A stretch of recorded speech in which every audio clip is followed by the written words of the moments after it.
here, we'll be showing the derivation of acceleration in uniform circular motion. To do this, we'll take a segment of a circle.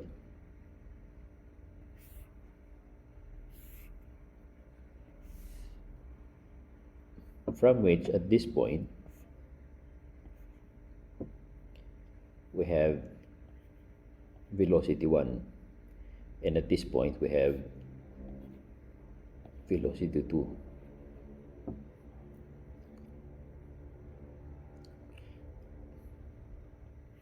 This is subtended by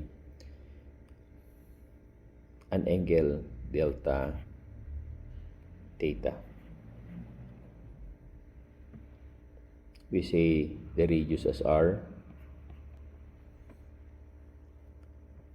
and then the length of this chord is, say, delta s. Now from geometry, the length of the chord delta s is equal to radius r multiplied by delta theta.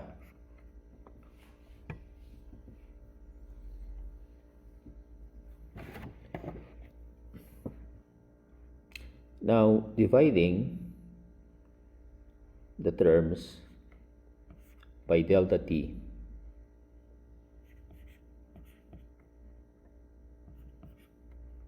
in which delta t is the change in time, or the time elapsed from this point to this point, it's quite obvious that delta s divided by delta t is equal to the velocity.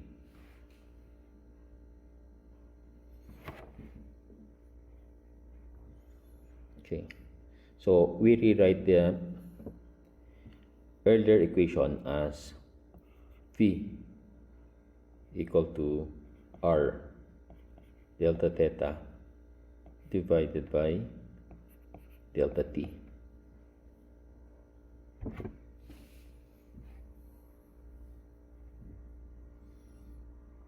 Rearranging this equation such that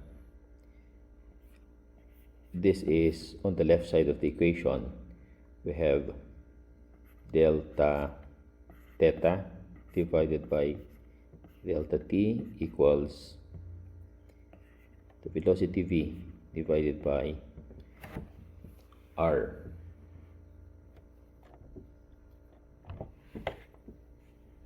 We also remember that acceleration is equal to delta v divided by delta t, or the change in velocity divided by the change in time. For small angles,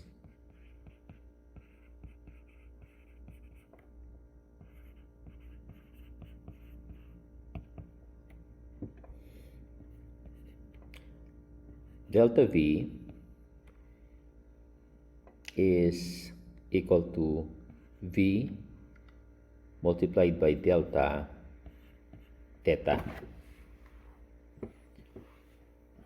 And substituting delta v here, acceleration becomes v delta theta divided by delta t. And substituting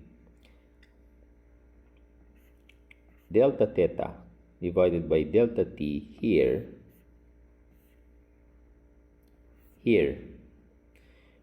we'll then have acceleration as equal to v multiplied by v divided by r. Hence, we'll come up with the formula for acceleration in uniform circular motion as v squared divided by r. In addition, there is this relationship between v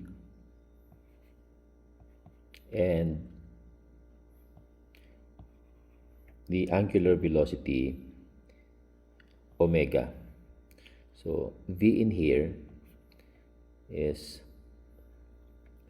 the tangential velocity,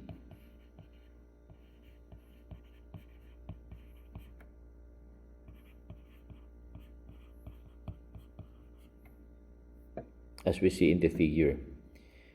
V is the velocity at which it is tangent to the circle. Okay. And omega is the angular velocity.